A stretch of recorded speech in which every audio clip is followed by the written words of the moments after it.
Os malais processam a polícia, alegando que oficiais violaram o dever de cuidado ao deixarem o bebê em uma cena de violência doméstica. Foram necessárias 12 horas para que a polícia realmente começasse a procurar pela criança, apesar dos repetidos apelos.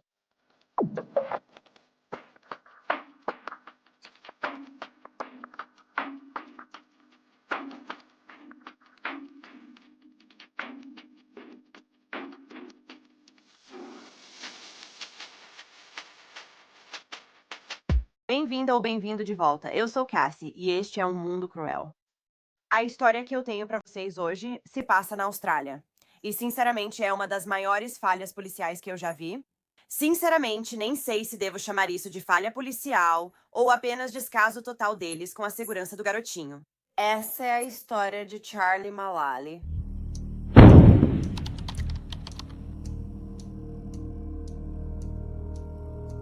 Charlie Malali nasceu em 18 de maio de 2012, filho de Tamika Malali em Broome, Austrália Ocidental. Charlie era um bebê adorável e sempre feliz. Infelizmente, o pequeno Charlie tinha só 10 meses quando morreu. Em 19 de março de 2013, Ted Malali, avô de Charlie, comemorou seu aniversário. E depois disso, por volta das 10h30, o nome de Ted era Charlie Bell. Ele foi se encontrar com o namorado da Tamika na casa de um amigo. Circulava um boato de que Mervyn Bell havia traído Tamika na semana anterior, enquanto ela estava em Perth. Então ela decidiu que precisava confrontá-lo sobre isso. Quando ela fez isso, Mervyn explodiu e gritou com Tamika, xingando ela. Tamika então decidiu que era hora de ir embora. Ela pegou Charlie no carrinho e começou a caminhar para casa. No entanto, Mervyn estava seguindo ela de perto em seu carro. Ele ainda estava bravo porque Tamika o havia envergonhado na casa de um amigo. Ele era quem supostamente estava traindo, mas ela o envergonhou ao perguntar sobre isso. Quando alcançou Tamika, Mervyn saiu do carro e a atacou brutalmente. Antes de despí-la completamente e deixá-la machucada e ensanguentada à beira de uma estrada em Broome. Ao ver o ataque, uma vizinha enfermeira gritou para Mervyn sair de cima de Tamika. Ela então ligou para o pai de Tamika e também para a polícia. Mervyn, no entanto, fugiu logo em seguida antes que a polícia conseguisse chegar. Quando a polícia da Austrália Ocidental chegou, encontrou Tamika visivelmente abalada e encolhida sob a garagem do vizinho. Ela estava toda ensanguentada e enrolada em um lençol emprestado. O pai de Tamika, Ted, chegou quase junto com a polícia e gritava que deviam prender Mervyn. Mas a polícia não ouvia nem tratava Tamika como vítima de um crime horrível, e sim como testemunha. Eles a pressionavam por detalhes na hora. Sangrando, machucada e seminua, eles queriam saber os detalhes em vez de levá-la ao hospital. Um dos olhos de Tamika estava com sangue, sugerindo possível lesão na cabeça. Tamika não confiava mais na polícia e estava revoltada com o tratamento recebido, além de envergonhada por estar seminua. Parada no meio de uma rua onde conhecia muita gente, Tamika começou a gritar e xingar os policiais. Logo, ela cuspiu neles e tentou fugir. Os policiais derrubaram Tamika antes de colocá-la no banco de trás da viatura. Eles nem precisavam interrogar Tamika naquela hora. Já tinham outra testemunha, a enfermeira vizinha, que presenciou o ataque. Ted implorava à polícia para deixá-los ajudá-lo a acalmar sua filha, mas em vez disso, ele foi acusado de obstrução à polícia. Ele só queria ajudar. Depois, Tamika foi acusada de agredir um policial. Os policiais decidiram que iriam levar Tamika diretamente para a delegacia, em vez de para o hospital. Após a insistência de Ted, a polícia concordou em levar Tamika ao hospital. Ted, porém, desconfiado pelo que ocorreu naquela noite, resolveu segui-los de carro para garantir que levassem sua filha ao atendimento médico adequado. Agora, antes de Ted entrar em seu carro para seguir a polícia, ele estava segurando o pequeno Charlie e pediu à policial se ela poderia pegá-lo e cuidar dele, mas ela não fez isso. Em vez disso, Charlie foi entregue ao primo de Mervyn, que por acaso morava na mesma rua. Quando Tamika finalmente foi levada ao hospital e recebeu atendimento, o médico disse que, se ela não tivesse recebido cuidados médicos para seus ferimentos logo, eles poderiam ter sido fatais. Seus ferimentos incluíam um rim lacerado, clavícula quebrada, costelas quebradas, baço machucado e rosto, costas e estômago muito machucados. Enquanto Tamika era tratada no hospital, seu pai Ted estava ao seu lado. Mervyn voltou para a casa do primo e o convenceu a entregar o bebê para ele, Charlie, dizendo que iria levá-lo para o avô dele. Quando Ted foi buscar Charlie por volta da meia-noite, ele não estava lá. Em pânico, Ted voltou para o hospital onde Tamika estava porque sabia que havia um policial vigiando a filha dele. Ele disse ao policial que Mervyn levou Charlie e era urgente começar a procurá-lo imediatamente, porque ele tinha um pressentimento ruim de que Mervyn iria machucar ou matar a criança. E o que o policial respondeu para Ted foi absolutamente inacreditável. Ele disse: "Bem, quantos carros você acha que nós temos? Nós só temos 2. Um está aqui ocupado vigiando sua filha no hospital e o outro está na delegacia ocupado fazendo papelada?" Percebendo que o policial não ajudaria, Ted foi ao departamento de polícia de Broome pedir ajuda para encontrar seu neto, Charlie. Depois, os policiais disseram que Ted estava bêbado e agressivo na delegacia. Ted, no entanto, disse que não bebia há 30 anos. Então, nem preciso dizer que eles não o levaram a sério e não fizeram nada para ajudá-lo. Ted ligou para o 000 numa tentativa desesperada de ser levado a sério. Ele falou à atendente que estava muito preocupado com o neto, Charlie, e ela respondeu isso. Ela disse que falaria com o sargento da polícia em Broome e que transmitiria a gravidade da situação. A atendente falou com o sargento da polícia, que sugeriu enviar alguém para ajudar. Segundo ele, Ted já havia obstruído a polícia por horas naquela noite. Logo depois, Ted recebeu uma mensagem incoerente de Mervyn. "Fale com a gente. Vou colocar o bem-estar sob responsabilidade de vocês dois. Nem conseguem cuidar do próprio neto. E agora, Popo vindo? Te buscar?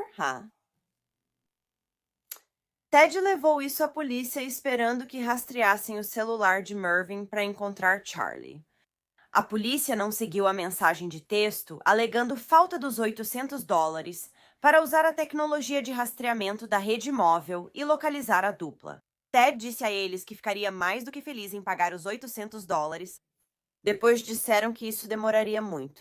E quando Ted pediu ao sargento da polícia para simplesmente ler a mensagem de texto que ele tinha recebido de Mervyn, ele se recusou e ignorou Ted, dizendo para ele voltar de manhã e falar com o agente de ligação aborígene. Eles também disseram ao Ted nesse momento que ele precisava parar de ligar para o 000. O avô angustiado voltou para casa, achando que nada mais podia fazer naquela noite, pois ninguém queria ouvi-lo. Depois, a polícia disse que Ted ligou para a delegacia, afirmando que estava tudo bem e que havia falado com Mervyn. Charlie estava bem e não precisavam mais procurar, o que era falso. A polícia não registrou um boletim de ocorrência de pessoa desaparecida para Charlie, dizendo que era comum em grupos aborígenes vários membros da família cuidarem de uma criança. Eles também disseram que não sabiam sobre o ataque a Tamika e claramente não se importaram nem um pouco com o passado criminoso violento de Mervyn.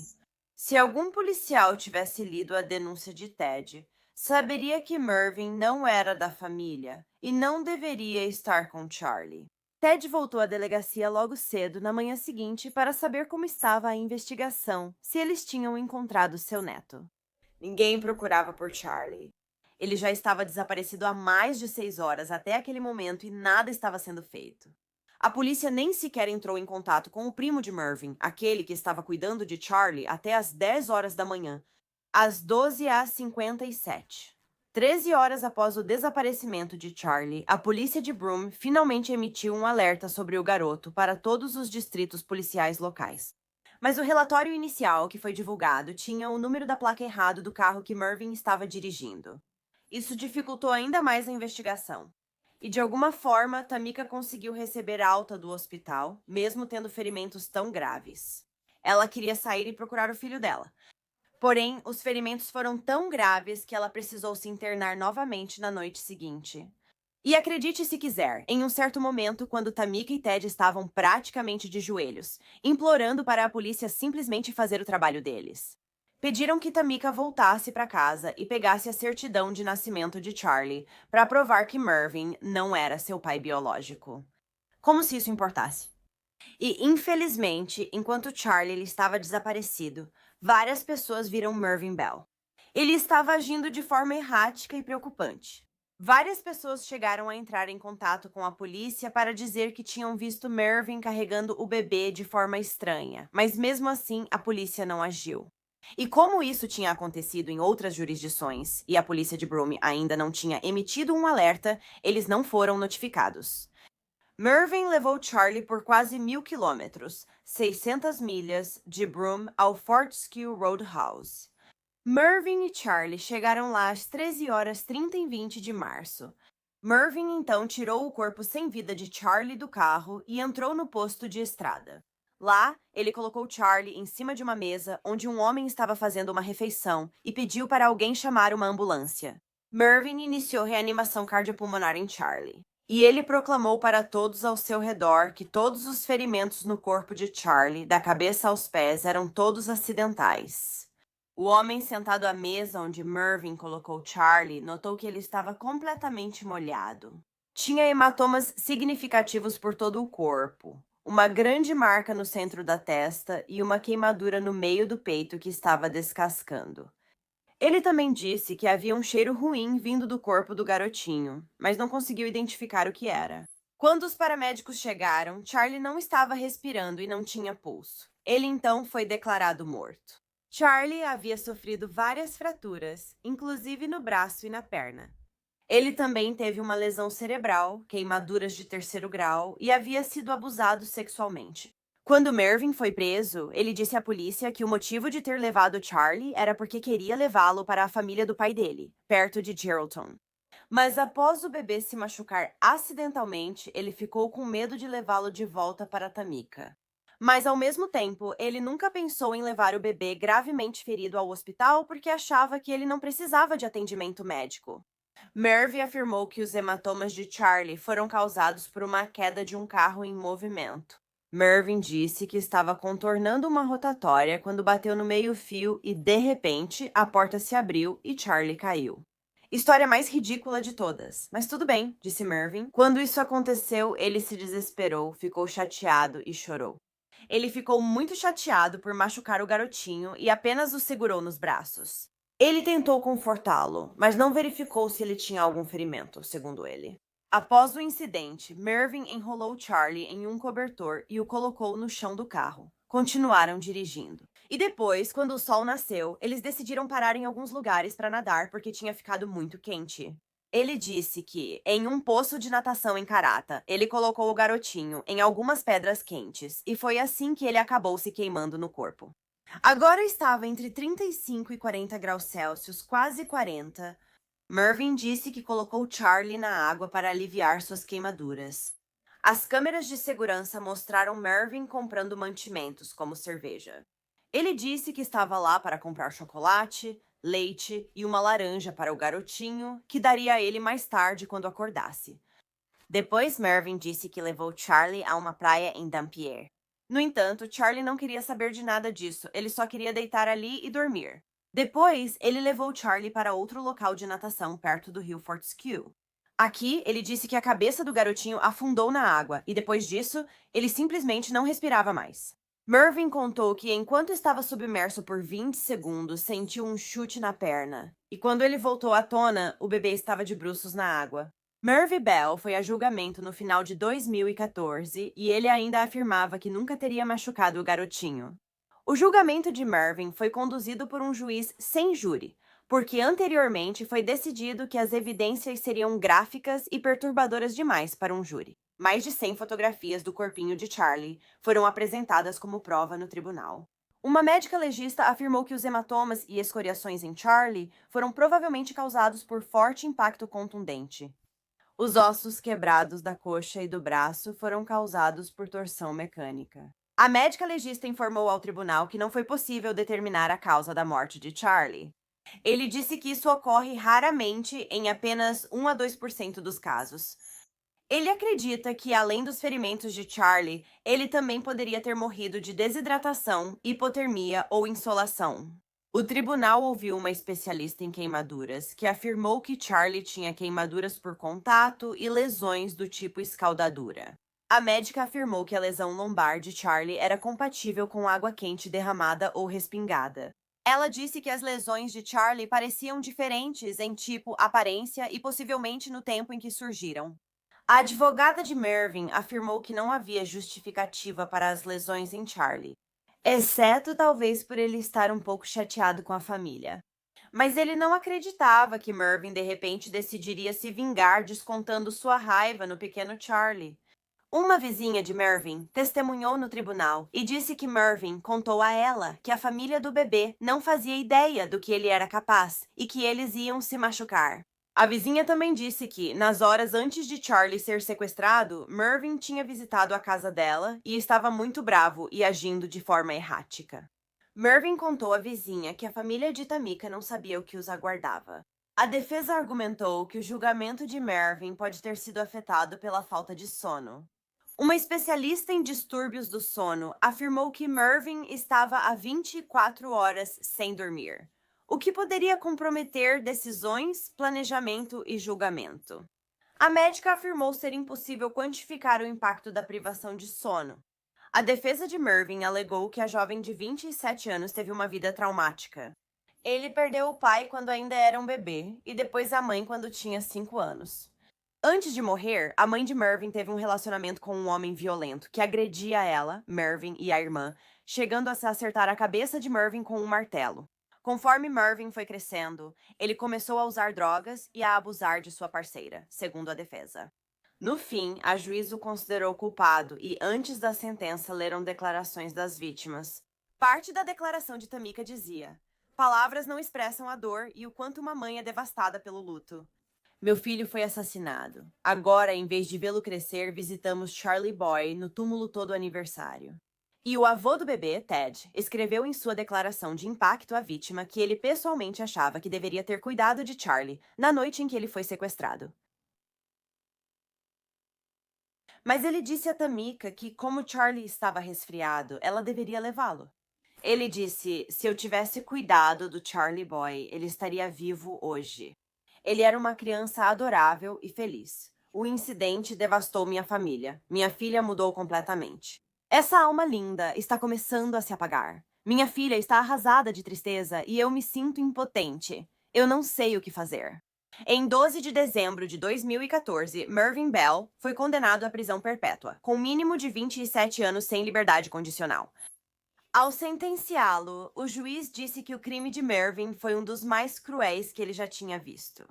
Meses depois, Mervyn foi julgado e condenado a 5 anos de prisão. Apesar do ataque à mãe de Charlie, Tamika, a polícia continuou acusando Tamika mesmo após ela perder o bebê. Ela foi, na verdade, condenada e recebeu uma sentença de 12 meses de prisão, que também foi suspensa por 12 meses. Na sentença, o juiz afirmou que a agressão a agentes públicos é uma ofensa grave. Ele também considerou tudo o que Tamika havia passado e simplesmente não conseguiu prendê-la. Ele disse: "Se existe um momento para o tribunal ser misericordioso, é neste caso hoje. Não dê a ela tempo de prisão." Após o assassinato, a família de Charlie foi ao Fortescue Roadhouse colocar uma placa em sua homenagem. Ela exibe uma placa de latão gravada sobre uma estrutura de pedras de Beagle Bay, na península de Dampier. Na prisão, Mervyn Bell foi agredido por 2 detentos que o atingiram na cabeça com um martelo. No entanto, esses 2 detentos foram posteriormente absolvidos das acusações. Em 9 de setembro de 2015, Mervyn Bell foi encontrado morto nos chuveiros da prisão. Acredita-se que ele morreu por ferimentos auto-infligidos. E Tamika disse que sua família sentiu alívio desde que soube da morte de Mervyn. Agora eles não precisam mais se preocupar com a possibilidade de um dia ele ser solto. Eles só gostariam que ele tivesse sofrido mais, assim como Charlie sofreu. Em 2019, a família Malai pediu uma investigação sobre a morte de Charlie, mas o legista estadual recusou. O caso foi investigado pela Comissão de Corrupção e Crime. A Comissão de Corrupção e Crime. A família Malali fez uma denúncia alegando que a morte de Charlie poderia ter sido evitada se a polícia tivesse agido de maneira oportuna e profissional. Em seu relatório, a Comissão de Corrupção e Crime afirmou: "Apesar da resposta policial atrasada e ineficaz na noite do desaparecimento de Charlie, não era possível saber se uma equipe mais rápida teria salvado o bebê." Concluiu-se, ao final, que não havia provas suficientes para comprovar má conduta grave dos policiais envolvidos. Insatisfeitos com a Comissão de Corrupção e Crime, os Malalis levaram a luta à Suprema Corte da Austrália Ocidental. Eles argumentaram a favor de uma investigação para determinar se a morte de Charlie foi causada ou teve contribuição de alguma ação de um membro da força policial. Porém, em 2020, uma juíza também negou esse pedido. Ele também não achou que havia provas suficientes de falha policial na proteção do garoto. E só em junho de 2022 que o governo da Austrália Ocidental finalmente pediu desculpas para Tamika e seu pai, Ted. Eles também foram perdoados das acusações criminais depois de terem passado pelo impensável. Após quase uma década buscando justiça, a família Mullally finalmente obteve o reconhecimento que tanto desejava. Do lado de fora do parlamento estadual, Tamika disse que o pedido de desculpas foi muito significativo e parecia sincero. Ela disse que eles ouviram a verdade sobre o que aconteceu há 9 anos e isso os tocou. Ela é mais compreensiva do que eu seria. Os serviços funerários para o bebê Charlie Mullally foram realizados na Capela Pinaroo West, em 19 de abril de 2013. Obrigada por ouvir a história de Charlie hoje. Esse caso é revoltante. A polícia não se importou nem um pouco em ajudar Charlie e sua família. É lamentável que quem deveria proteger haja de forma tão vergonhosa. E eles levaram 9 anos para sequer pedir desculpas à família. E isso sem nem mencionar o fato de que Charlie passou por uma tortura inimaginável durante as 16 horas em que esteve desaparecido. E foi nas mãos de Mervyn, alguém que deveria cuidar dele. Essa história é simplesmente inacreditável de tantas maneiras. Se você gosta de True Crime e quer me ouvir, clique no botão de inscrever-se. E ative as notificações também, assim você vai saber quando eu postar um novo vídeo que é de 2 a 3 vezes por semana. Obrigada por assistir ao Mundo Maligno. Até a próxima e se cuidem. Tchau.